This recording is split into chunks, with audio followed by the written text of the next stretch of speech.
Hi friends, मैं आकांक्षा Sharma GK with आकांक्षा में आपका स्वागत करती हूँ। व्यापम परीक्षा पटवारी स्पेशल में आज हम भाग 47वां करने वाले हैं। ये विज्ञान के 3000 प्रश्नों का भाग 6 है। इसमें विज्ञान के 3000 प्रश्न है टोटल। इसमें हम बहुत सारे प्रश्न कर चुके हैं और उसके अगले प्रश्न हम आज पढ़ेंगे। जिससे मैं ये पढ़ा रही हूँ मध्य प्रदेश पटवारी भर्ती के की मेरी जो बुकलेट हैं 10 बुकलेट, उनमें से एक आपको विज्ञान की मिलेगी। उसमें से ही मैं प्रश्न उसी बुकलेट में से लेके करा रही हूँ। तो चलिए स्टार्ट करते। इसी प्रकार हैंड रिटन है, उसी में से पिक करके पिक्चर आपको वीडियो बनाती हूँ। तो चलिए स्टार्ट करते हैं।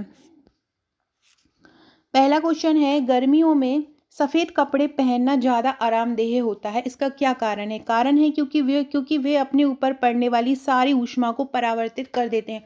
अगर हम डार्क कपड़े, देखा होगा गर्मियों में लाइट कलर पहना जाता है, वाइट कलर पहना जाता है, येलो कलर पहना जाता है। क्यों पहना जाता है? क्योंकि अगर ऊष्मा आ रही है तो वो ऊष्मा को वहीं के वहीं परावर्तित कर देते हैं। और कंपैरिजन अगर हमने ब्लैक कलर पहन लिया, डार्क ब्लू कर लिया, तो वो ऊष्मा को अवशोषित करेंगे, तो गर्मी और ज़्यादा लगेगी। इसलिए ये हल्के कपड़े पहने जाते हैं।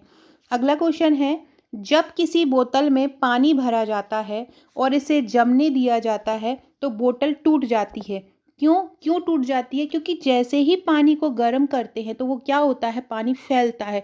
तो यही कारण है कि जब किसी किसी बोतल में पानी भरा जाता है और उसको जमने दिया जाता है तो बोतल टूट जाती है। क्योंकि वो जब जमती है, जब जम जाती है तो जमने पर मतलब वो क्या होता है, जमने पर फैलता है पानी, इसलिए बोतल टूट जाती है। अगला क्वेश्चन है, गर्मी के मौसम में एक पंखा आराम का बोध कराता है। क्यों कराता है? क्योंकि हमारा पसीना अधिक गति से बाष्पित हो जाता है। एकदम से बहुत तेज गर्मी चल रही हो और पंखा चला दिया जाए तो हमको बहुत ज़्यादा रिलैक्सेशन मिलता है, बहुत ज़्यादा आराम मिलता है। तो उसका कारण क्या होता है कि पंखा होता है वो हमारे जो पसीना आ रहा होता है उसको बहुत तेज़ी से बाष्पित कर लेता है। ये इस प्रकार के लॉजिकल प्रश्न बहुत ज़्यादा पूछे जाते हैं। तो इस प्रकार के प्रश्न भी आपको सीधे सीधे कि सबसे बड़ा फूल कौन सा है, सबसे छोटा फूल कौन सा है, जैसा कि मैंने लास्ट वीडियो में करवाया था, ये के साथ साथ आपको ये लॉजिकली प्रश्न भी अच्छे से पढ़ना है। अगला क्वेश्चन है, कमरे में लगा वातानुकूलित आर्द्रता व तापमान को नियंत्रित करता है। क्या बोल रहे हैं? कमरे में जो वातानुकूलित मतलब एसी लगा होता है वो क्या काम करता है? तो ये आर्द्रता, जो भी जितनी भी नमी हो और तापमान हो, उसको क्या करता है, नियंत्रित करता है। शीशे की छड़ जब भाप में रखी जाती है, शीशे की छड़ हो, शीशा जो होता है उसकी छड़ ली और उसको भाप में रखा तो इसकी लंबाई बढ़ जाती है और इसकी जो चौड़ाई होती है वो भी बढ़ जाती है। इसकी लंबाई और चौड़ाई क्या होती है? शीशे की छड़ को जब बांस में रखते हैं तो उसकी लंबाई चौड़ाई आपस में क्या होती है, बढ़ जाती है। भाप में कौन सी ऊष्मा होती है? आपसे पूछें कि भाप में कौन सी ऊष्मा होती है, तो भाप में गुप्त ऊष्मा होती है। भाप में कौन सी ऊष्मा होती है? भाप में गुप्त ऊष्मा पाई जाती है। याद रखिएगा, आपसे पूछेंगे भाप में कौन सी ऊष्मा होती है, ऑप्शन दे देंगे अलग अलग। तो भाप में कौन सी ऊष्मा होती है? गुप्त ऊष्मा होती है। भाप से अधिक गंभीर ज्वालक पैदा होती है। भाप से क्या होता है? अधिक गंभीर ज्वालक पैदा होती है। जल ऊष्मा का क्या है? जल ऊष्मा का उत्तम चालक है। बर्फ पिघलता है तो क्या होता है? जैसे ही बर्फ पिघलता है तो आयतन घट जाता है। बर्फ जैसे जैसे पिघलता जाता है तो आयतन क्या होता है, घटता जाता है। बर्फ पिघलाने के लिए पेय से गुप्त ऊष्मा लेता है। बर्फ पिघलाने के लिए क्या करता है, जो पिघली हुई जो जल होता है उससे गुप्त ऊष्मा लेता है, जिससे पानी क्या हो जाता है, ठंडा हो जाता है। तो बर्फ को पिघलाने के लिए जो पानी का यूज़ करते हैं उससे वो बर्फ क्या लेता है, गुप्त ऊष्मा ले लेता है, मतलब जिसकी छुपी हुई ऊष्मा वो ले लेता है, उसके कारण ही पानी ठंडा हो जाता है। अगला क्वेश्चन है, एक लोहे की गेंद को गर्म करने पर सर्वाधिक प्रतिशत वृद्धि किस चीज़ में होती है? तो जब एक लोहे की गेंद को गर्म किया जाता है तो सर्वाधिक प्रतिशत वृद्धि आयतन में होती है। किस में होती है? आयतन में, मतलब वो फैल जाता है। तो लोहे की गेंद को गर्म करने से सर्वाधिक प्रतिशत वृद्धि काय में होती है? आयतन में होती है। ऊष्मा शोषक जो क्रिया है वो किससे संबंधित है? ऊष्मा शोषक क्रिया स्वेद वाष्पन से संबंधित है। ऊष्मा शोषक क्रिया मतलब ऊष्मा को शोषित करने की जो क्रिया होती है, अपशोषित ग्रहण करने की जो क्रिया होती है, वो किससे संबंधित होती है? वो स्वेद वाष्पन से संबंधित होती है। ऊष्मा शोषक क्रिया किससे संबंधित होती है? श्वेत वाष्पन से संबंधित होती है। नेक्स्ट क्वेश्चन देखते हैं। फ्रेंड, नेक्स्ट क्वेश्चन पढ़ने से पहले अगर आपने अभी तक कोई पटवारी के नोट्स नहीं लिए हैं तो आप हमारे नोट्स प्रेफर कर सकते हैं। बहुत ही सरल भाषा में तैयार किए गए हैं, हैंड रिटन नोट्स हैं। इसमें आपको टोटल 10 बुकलेट मिलती हैं, जिसमें पहली सावंत प्रबंधन की वॉल्यूम 1 रहती है, जिसमें हैंड रिटन पूरी थ्योरी है, साथ में वन लाइनर और ऑब्जेक्टिव हैं। दूसरा कंप्यूटर दक्षता है, कंप्यूटर दक्षता में भी आपको पूरा handwritten theory plus objective question है। तीसरा गणित तर्क शक्ति है, जिसमें 2000 प्रैक्टिस प्रश्न हैं बहुत अच्छे से, जिनकी व्याख्या की है ट्रिक के साथ और सरल तरीके से, ट्रिक भी की है और तो उसमें किस तरह से उसको आप हल कर सकते हैं ये भी बताया है। हिंदी पूरा हैंड रिटन है, फ्लो चार्ट डायग्राम सहित है, साथ में इसमें आपको बहुत सारे वन लाइनर दिए जाते हैं। एमपीजी के है वॉल्यूम 5, जिसमें 6000 प्लस वन लाइनर हैं। वॉल्यूम 6 है, जिसमें भारत सरकार की योजना, मध्य प्रदेश की योजना, कार्यक्रम, बजट, आर्थिक सर्वेक्षण है। वॉल्यूम 7 में व्यापम की परीक्षाओं में बार बार पूछे जाने वाले प्रश्न हैं। विज्ञान के 3000 वन लाइनर हैं जो लगातार पूछे जा रहे हैं। सामान्य ज्ञान वॉल्यूम 9 है और सामान्य अंग्रेजी ट्रिक द्वारा अंग्रेजी को करवाया है वॉल्यूम 10 में। इसमें पूरे ट्रिक और नियम दिए हैं अलग अलग, हर चीज़ के, हर टॉपिक के, जितने भी सिलेबस में पटवारी क्या आना है इसको ट्रिक द्वारा बताया। साथ में सबसे महत्वपूर्ण, इसके साथ आपको एक ग्रुप दिया जाता है, इस ग्रुप में भी आपकी तैयारी कराई जाती है। कंप्यूटर की शॉर्टकट कीज हो, मैथ्स के क्वेश्चन हो, मैथ की ट्रिक्स हो, रीजनिंग के हर टॉपिक यहाँ पे कवर करवाया जा रहा है। अभी बहुत सारे टॉपिक यहाँ पे ग्रुप में कवर हो चुके हैं। साथ में आपको हर सब्जेक्ट का प्रैक्टिस तरह क्वेश्चन दिए जाते हैं। प्रैक्टिस चाहे वो हिंदी हो, चाहे अंग्रेजी हो, चाहे वो सामान्य ज्ञान हो, चाहे करंट अफेयर्स पूरे साल की वार्षिकी दी जा चुकी है और भारत और विश्व की भी वार्षिकी दिए जाने वाली है। तो ये सभी आपको फ्री मिलते हैं इस व्हाट्सएप ग्रुप में। तो अगर आप ये लेना चाहते हैं, और ये व्हाट्सएप ग्रुप आपके लिए ऑनलाइन कोचिंग का काम करता है, तो अगर आप ये लेना चाहते हैं तो आप ये ऊपर दिए नंबर पर मुझे व्हाट्सएप कर सकते हैं। बहुत ही सरल भाषा में टू द पॉइंट नोट्स हैं। ये हमारे प्रीलिम्स का पैकेज है। प्रीलिम्स में टोटल आपको 11 बुकलेट मिलती है, जिसका चार्ज 2599 है। इसके साथ भी आपको एक ग्रुप मिलता है अलग, जिसमें आपकी तैयारी कराई जाती है। अगला क्वेश्चन है, क्रायोजेनिक जो तापमान है वो कितना होता है? क्रायोजेनिक तापमान होता है -150 डिग्री। क्रायोजेनिक तापमान कितना होता है? -150 डिग्री होता है। जल का क्वथनांक कितना होता है? जल का क्वथनांक होता है 373 केल्विन। जल का क्वथनांक कितना होता है? 373 केल्विन होता है। जल का अधिकतम घनत्व कितना होता है? जल का अधिकतम घनत्व होता है 277 केल्विन। केल्विन ताप कैसा होता है? धनात्मक या ऋणात्मक? तो केल्विन ताप धनात्मक होता है। क्यूरी ताप क्या होता है? क्यूरी ताप पर लोह चुंबकीय पदार्थ अनुचुंबकीय पदार्थ में बदल जाता है। क्या होता है क्यूरी ताप? क्यूरी ताप पर लोह चुंबकीय पदार्थ जो होता है वो अनुचुंबकीय पदार्थ में बदल जाता है। क्यूरी ताप से क्या होता है? लोह चुंबकीय पदार्थ अनुचुंबकीय पदार्थ में बदल जाता है। किरचॉफ के नियम के अनुसार किरचॉफ ने क्या बताया था? किरचॉफ ने बताया था कि अच्छे जो अवशोषक होते हैं वो अच्छे उत्सर्जक भी होते हैं। किरचॉफ ने क्या बताया था? अच्छे अवशोषक अच्छे उत्सर्जक भी होते हैं। स्थिर आयतन पर दाब दोगुना करने पर गैस के अणुओं की औसत गतिज ऊर्जा क्या हो जाती है? दुगनी हो जाती है।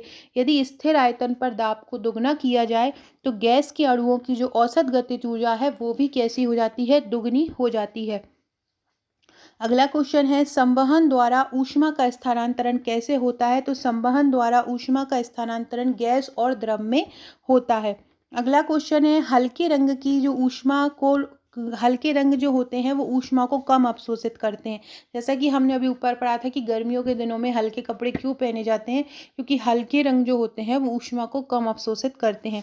जमने पर क्या होता है? जल का आयतन बढ़ जाता है। अगर कोई भी चीज़ जम जाती है तो जल का आयतन क्या होता है? बढ़ जाता है। अगर हम सूत्र देखें तो ताप निकालने का, किसी इनमें से किसी का भी एक कोई मान दिया हो और दूसरे का निकालना हो तो इस सूत्र द्वारा निकाला जा सकता है। जैसे कि केल्विन का दिया हो और हमें फ़ारेनहाइट का निकालना हो, डिग्री सेल्सियस का दिया हो और हमें फ़ारेनहाइट का निकालना हो, तो हम इसको ताप से इस सूत्र से निकाल सकते हैं। C/5 बराबर F-32/9।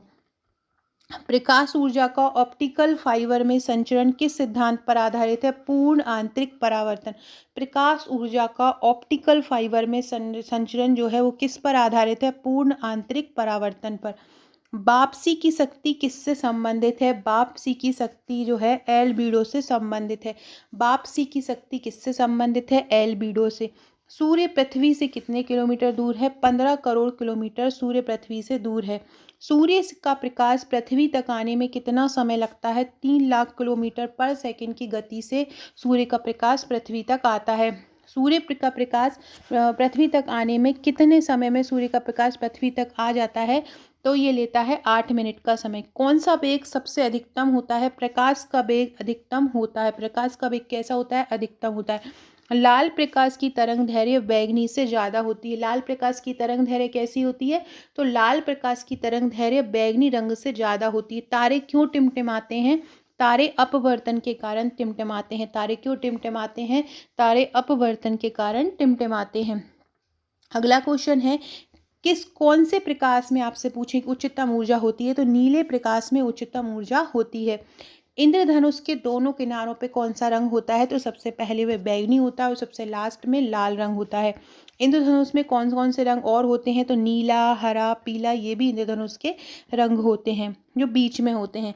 वायुमंडल में प्रकाश का विसरण का कारण क्या है? वायुमंडल में प्रकाश का विसरण का कारण मेन है धूल के कण। वायुमंडल में प्रकाश के विसरण का कारण कौन सा है? तो वायुमंडल में प्रकाश के विसरण का कारण धूल के कण है। प्रकाश की चाल किस पर निर्भर करती है? प्रकाश की चाल अपवर्तनांक पर निर्भर करती है। अपवर्तनांक बढ़ाने पर प्रकाश के वेग में कमी आती है, जैसे आप ये देख सकते हैं। ये है भी और समानुपाती है, ये 1/μ के, मतलब अपवर्तनांक के, और ये आपका है भी वेग है, और तो c/μ हो जाएगा। यहाँ पे म्यू आपका अपवर्तनांक का काम करेगा और c जो है प्रकाश के वेग का काम करता है। तो जैसे ही वेग बढ़ाते हैं तो क्या होता है? अपवर्तनांक कम होता है, और अपवर्तनांकों को बढ़ाते हैं तो वेग कम होता है। तो ये दोनों एक सब प्रपोर्शनल एक दूसरे के हो जाते हैं। पूर्ण आंतरिक परावर्तन जब प्रकाश कहाँ से पूर्ण आंतरिक परावर्तन जाता है होता है कब कब होता है? जब प्रकाश हीरे से कांच में जाता है। कहाँ से? हीरे से कांच में जाता है तो पूर्ण आंतरिक परावर्तन होता है। प्रकाश एक ऊर्जा है जो विद्युत चुम्बकीय तरंगों के रूप में संचरित होती है। प्रकाश किस रूप में संचरित होती है? प्रकाश एक ऊर्जा, ये किस रूप में संचरित होती है? ये विद्युत चुम्बकीय तरंगों के रूप में संचरित होती है। एंडोस्कोप जो तकनीक होती है पेट की जांच के लिए, वो किस पर आधारित है? तो एंडोस्कोप जो तकनीक है वो पूर्ण आंतरिक परावर्तन पर आधारित है। प्रकाश की गति कांच से जाते हुए न्यूनतम होगी। प्रकाश की गति कब होगी? जब वो कांच से गुजरेगा प्रकाश, तो उसकी गति न्यूनतम होती है। किसी अपारदर्शी वस्तु का रंग उस रंग के कारण होता है जिसे वह परावर्तित करता है। कोई भी अपारदर्शी वस्तु है, उसका रंग किस चीज के कारण होता है? जिसे वह परावर्तित करता है। नीले व लाल रंगों का पौधों द्वारा तीव्र अवशोषण होता है। आपसे पूछेंगे पौधे किस रंग का सबसे ज्यादा अवशोषण करते हैं? तो नीले और लाल रंग का सबसे ज्यादा अवशोषण करते हैं। प्रकाश में वस्तुएं प्रकीर्णन के कारण जो होती है, प्रकाश की जो वस्तुएं होती है वो प्रकीर्णन के कारण क्या होता है? प्रकाश में वस्तु प्रकीर्णन के कारण नीली सी दिखाई देती हैं। आकाश नीला दिखता है, किस कारण से दिखता है? प्रकीर्णन से दिखता है। CFL का फुल फॉर्म क्या होता है? कॉम्पैक्ट फ्लोरिसेंट लैंप होता है। समुद्र नीला क्यों दिखता है? प्रकाश के परावर्तन के कारण दिखता है तथा जल के कणों के प्रकीर्णन से दिखता है। रेटिना पर जो चित्र बनता है वह कैसा बनता है? रेटिना पर बना चित्र वस्तु से छोटा होता है और उल्टा होता है। ऑप्टिकल फाइबर किस सिद्धांत पर काम करता है? पूर्ण आंतरिक परावर्तन के सिद्धांत पर ऑप्टिकल फाइबर काम करता है। प्रकाशिक तंतु किस सिद्धांत पर काम करता है? प्रकाशिक तंतु भी पूर्ण आंतरिक परावर्तन के सिद्धांत पर काम करता है। प्रकाश का जो रंग होता है किस पर निर्भर करता है? तरंग दैर्घ्य पर निर्भर करता है। अस्त होते समय सूर्य लाल क्यों दिखाई देता है? प्रकाश के प्रकीर्णन के कारण दिखाई देता है। प्रसारी विश्व की जो संकल्पना है वो किस पर आधारित है? डॉपलर पर प्रभाव पर। किस रंग का प्रकीर्णन सबसे कम होता है? तो लाल रंग का प्रकीर्णन सबसे कम होता है। किसका? लाल रंग का। आंख में संकेंद्रण द्वारा गैस की उत्तलता में परिवर्तन होता है। आंख में संकेंद्रण होता है जिसके कारण क्या होता है? लेंस की उत्तलता में मतलब आंख में संकेंद्रण किसके द्वारा परिवर्तन हो सकता है? लेंस की उत्तलता द्वारा। धूप के चश्मे की पावर कितनी होती है? 0 डायोप्टर होती है। जब प्रकाश एक माध्यम से दूसरे माध्यम में जाता है तो क्या होता है? तो आवृत्ति अपरिवर्तित रहती है। जब प्रकाश एक माध्यम से दूसरे माध्यम में जाता है तो क्या होता है? उसकी आवृत्ति जो है अपरिवर्तित रहती है। दृश्य स्पेक्ट्रम की तरंग दैर्घ्य सीमा कितनी होती है? 3900 एंगस्ट्रॉम से 7600 एंगस्ट्रॉम। दृश्य स्पेक्ट्रम तरंग दैर्घ्य की सीमा कितनी होती है? 3900 से 7600 होती है। एक्स-रे में सर्वाधिक ऊर्जा होती है। किस तरंग में सबसे ज्यादा ऊर्जा होती है? एक्स-रे में। पीले व हरे रंग में आंख की सुग्राहिता सर्वाधिक होती है। कैसे? पीले और हरे रंग में। पीला और हरा रंग, कौन सा? पीला और हरा रंग। पीला और हरा रंग जो होता है उसमें गैस की सुग्राहिता सबसे अधिक होती है। दृश्य प्रकाश कितना क्या होता है? उसकी दृश्य प्रकाश की क्षमता तो 390 से 780 नैनोमीटर होती है। तारे का रंग क्या बताता है? तारे का रंग किस चीज़ को सूचना देता है? तारे का रंग उसके ताप को बताता है। सबसे कम गर्म तारे का रंग कितना होता है? जो सबसे कम गर्म तारा होगा उसका रंग लाल होगा, सबसे ज़्यादा जो गर्म तारा होगा उसका रंग नीला होगा। तो ये इससे आप पता चल सकते हैं कौन-सा तारा गर्म है और कौन-सा नहीं है। दृष्टि पटल पर अंध बिंदु तथा पीत बिंदु पाए जाते हैं। समतल दर्पण पर न्यूनतम ऊँचाई कितनी होना चाहिए? समतल दर्पण पर न्यूनतम ऊँचाई व्यक्ति की ऊँचाई के आधी होना चाहिए। फ्रेंड, डिस्क्रिप्शन बॉक्स में आपको मेरे WhatsApp, Telegram, Facebook, Twitter, Insta की लिंक मिल जाएगी, ज्वाइन ज़रूर कर लीजिएगा। इसके अलावा अगर आपने आपका नंबर मेरे पास व्हाट्सअप पर सेव नहीं कराया है तो 6260190944 पर मुझे व्हाट्सअप करके सेव इट और अपना नाम लिखकर मुझे ये आप व्हाट्सएप पर सेव करा सकते हैं ताकि आपको मेरे स्टेटस शो हो सकें। और इस तरह के सरल भाषा में पढ़े नोट्स पढ़ने के लिए अगर आप नोट्स मंगवाना चाहते हैं तो आप भारत में कहीं भी मंगवा सकते हैं। 6 से 7 वर्किंग डेज़ में आपके पास कहीं भी ये पहुँच जाएँगे। समतल दर्पण की वक्रता त्रिज्या कितनी होती है? समतल दर्पण की वक्रता त्रिज्या अनंत होती है। प्रकाश का वेग सर्वाधिक होता है। तो कौन सा वेग सर्वाधिक होता है आपसे पूछे तो प्रकाश का वेग। यदि लाल रंग के किसी फूल के ऊपर एक वर्णीय हरा प्रकाश पड़ता है तो फूल कैसा दिखाई देता है? तो फूल काला दिखाई देता है। यदि लाल रंग के कोई फूल होता है उस पर एक वर्ण वाला हरा प्रकाश पड़ता है तो फूल कैसा देगा? काला दिखाई देगा। वायुमंडल से आकाश को देखने पर आकाश कैसा दिखता है? वायुमंडल में आकाश को देखने पर आकाश काला दिखता है। सो फ्रेंड्स, ये थे हमारे आज के क्वेश्चन। आशा है आपको प्रश्न अच्छे लगे होंगे। ऐसे ही और प्रश्नों के लिए चैनल पर बने रहिएगा, चैनल को सब्सक्राइब कीजिएगा। बहुत सारी प्रैक्टिस क्वेश्चन मैं लगातार रोज लेके आ रही हूँ। एक दिन में 3 से 4 वीडियो हमारे आते हैं और जो आपके लिए बहुत यूज़फुल हैं अगर आप ये पूरे फॉलो करते हैं। जैसे कि आपने देखा था प्रीलिम्स में मेरे वीडियोस से ही क्वेश्चन आए हुए थे। जिन्होंने वीडियो को फॉलो किया है उन्होंने बहुत अच्छे मार्क्स को गेन किया है। तो अगर आप पटवारी भी उसी तरह से करना चाहते हैं तो पूरे वीडियोस को फॉलो कीजिएगा। Okay friends, thank you.